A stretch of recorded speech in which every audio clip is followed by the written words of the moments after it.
Hello friends, welcome back to our channel. భారతదేశం అతి ప్రాచీనమైన దేవాలయాలకు పుట్టినిల్లు.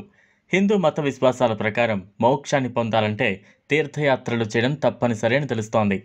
అయితే ఈ తీర్థయాత్రలో కొన్ని యాత్రలు చేయడం చాలా కఠినతరంగా ఉంటాయి. అయితే మోక్షాన్ని కోరుకునే వారు ఇలాంటి యాత్రలనే ఎంచుకుంటారు. ఎందుకంటే ఈ యాత్రలు ఖచ్చితంగా మోక్షాన్ని ఇస్తాయి. అలాంటిదే అమర్నాథ్ యాత్ర. ఈ వీడియో ద్వారా అమర్నాథ్ యాత్ర విశేషాలను తెలుసుకుందాం. జమ్మూ కాశ్మీర్లోని పహల్గావ్ నుంచి 29 కిలోమీటర్ల దూరంలో ఉన్న అమర్నాథ్ యాత్ర ప్రతి ఒక్కరూ చేయవలసిన యాత్ర. ఎత్తైన కొండపై ఉన్న గుహలో మంచుతో ఏర్పడే శివలింగాన్ని సందర్శించడానికి ప్రతి సంవత్సరం లక్షలాది మంది భక్తులు అమర్నాథ్కు తరలివస్తారు. అమర్నాథ్ యాత్రకు సంబంధించి అంతుచిక్కని రహస్యాలు ఎన్నో ఉన్నాయి. ఎంత టెక్నాలజీ పెరిగినా ఆ రహస్యాలను ఛేదించడం ఎవ్వరికీ సాధ్యపడలేదు. ఈ గుహలోనే పరమశివుడు తన అర్ధాంగి పార్వతికి అమరత్వం గురించి వివరించారని పురాణాల ద్వారా తెలుస్తోంది. ఈ అమరత్వం గురించి విన్న వారికి మరణం ఉండదని శాస్త్రవచనం. పరమశివుడు పార్వతికి అమరత్వం గురించి బోధిస్తున్న సమయంలో ఆ గుహలో 2 జంట పావురాలు ఉన్నాయట. శివుడు పార్వతికి బోధించిన మంత్రోపదేశాన్ని ఆ పావురాలు కూడా విన్నాయని, అందుకే ఇప్పటికీ ఆ గుహలోనే ఆ జంట పావురాలు సజీవంగా ఉన్నాయని అంటుంటారు.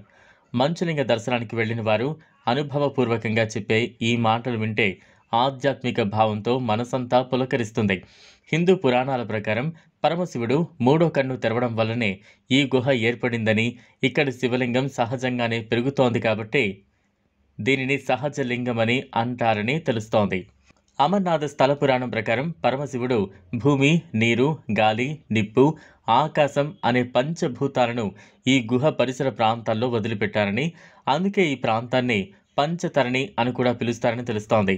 అమర్నాథ్ గుహలో శివుడు జల రూపంలో దర్శనమిస్తారని భక్తుల నమ్మకం.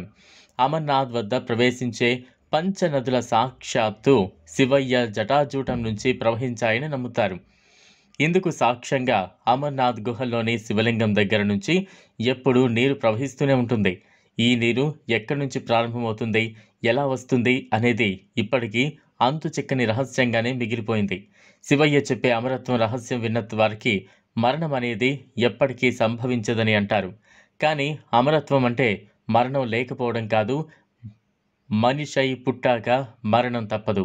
పునర్జన్మ లేకుండా జన్మరాహిత్యాన్ని పొందడమే నిజమైన అమరత్వం.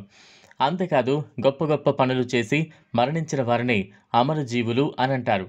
అంటే వారు మరణించిన వారు సాధించిన కీర్తి మాత్రం శాశ్వతం.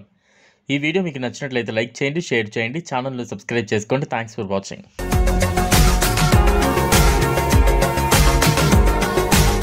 మరిన్ని అప్డేట్స్ కోసం మా ఛానల్ని సబ్స్క్రైబ్ చేయండి.